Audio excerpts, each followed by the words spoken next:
E agora um assunto que é muito comum entre os brasileiros, os problemas de convivência com vizinhos nos condomínios.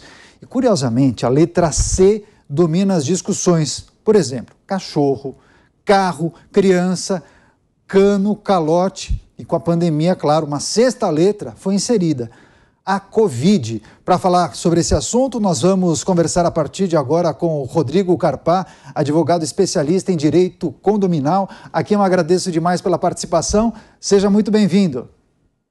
Eu que agradeço o convite, Daniel. Bom dia a todos os ouvintes e aqueles que estão nos vendo também pela Jovem Pan.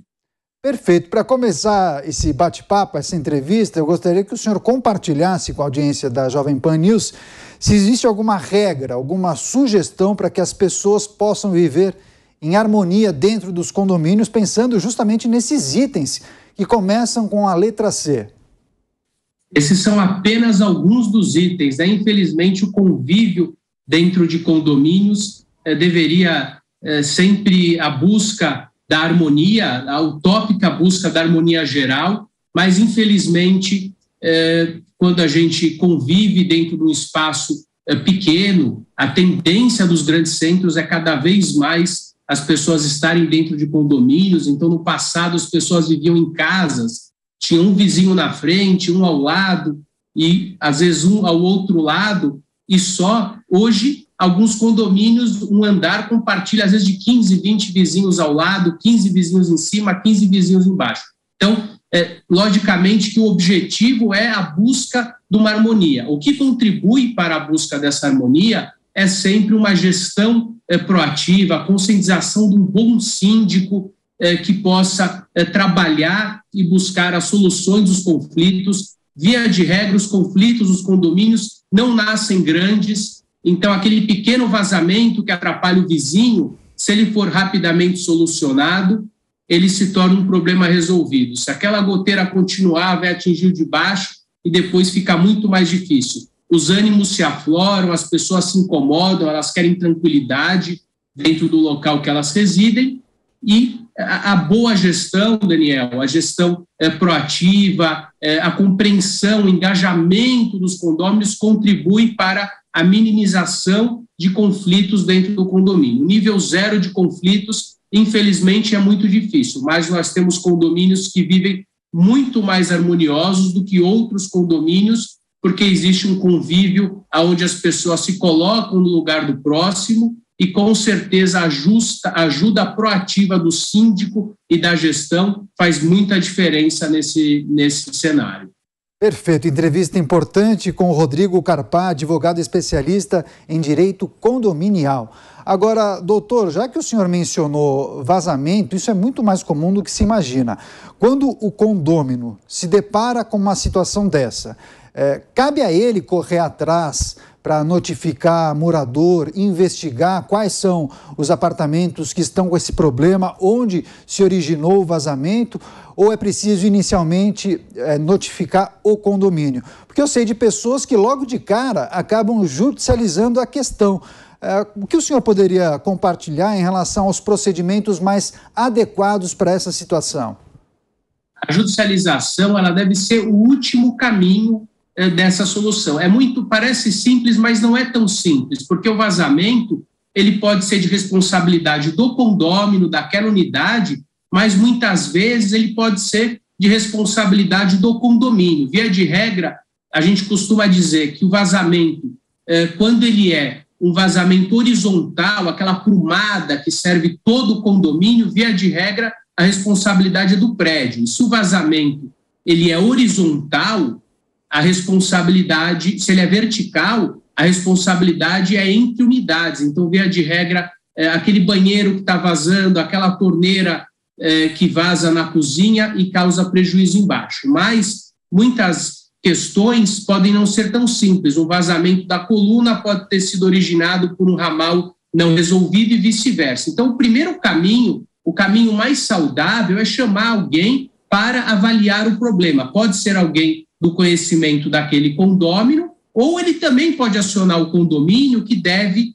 pedir para um especialista verificar a origem daquele problema. Verificando-se que é problema do condomínio, esse deve prontamente resolver. Se o problema for um problema de ramal, o condomínio orienta aquele condômino como deve resolver, e não é um problema de condomínio, é um problema quando é entre unidades, mas o que ocorre é que isso é muito simples, né? Identificou, está simples, é ramal, está simples. O problema é quando o vizinho não quer resolver o problema, quando o síndico acha que o problema é do condômino e o problema é do condomínio, quando aquele condômino não autoriza o ingresso na unidade, e daí medidas judiciais precisam ser tomadas, inclusive em casos extremos, com a necessidade de um perito para verificar a origem do problema. Mas, como você colocou no começo da reportagem, Daniel, se houver um bom senso, a busca da harmonia, a pessoa precisa entender que, às vezes, mesmo durante o dia que ela está trabalhando, deixa a chave com alguém, deixa abrir, é um desconforto o vazamento, mas é um desconforto maior ainda não resolver. Muitos problemas de vazamento que poderiam ser resolvidos com bom senso se tornam também problemas muito grandes. Primeira dica, chamar uma especialista para verificar a origem do problema, chamar o síndico, chamar o proprietário da unidade e contar com o bom senso de todos para a resolução rápida desse problema. Não sendo possível, infelizmente, a judicialização passa a ser a única solução. Perfeito. Agora, doutor, a gente tem observado, inclusive, a produção até separou informações que apontam que dados do Tribunal de Justiça de São Paulo apontam aumento no número de ações de inadimplência de condôminos. Eu gostaria que o senhor explicasse para a gente esses números, esse cenário, se essa situação decorre, claro, da crise que acaba sendo um desdobramento da pandemia do novo coronavírus, e o que a pessoa que passou por essa situação ou que está em uma situação difícil no que tange o pagamento do condomínio pode fazer a partir de agora.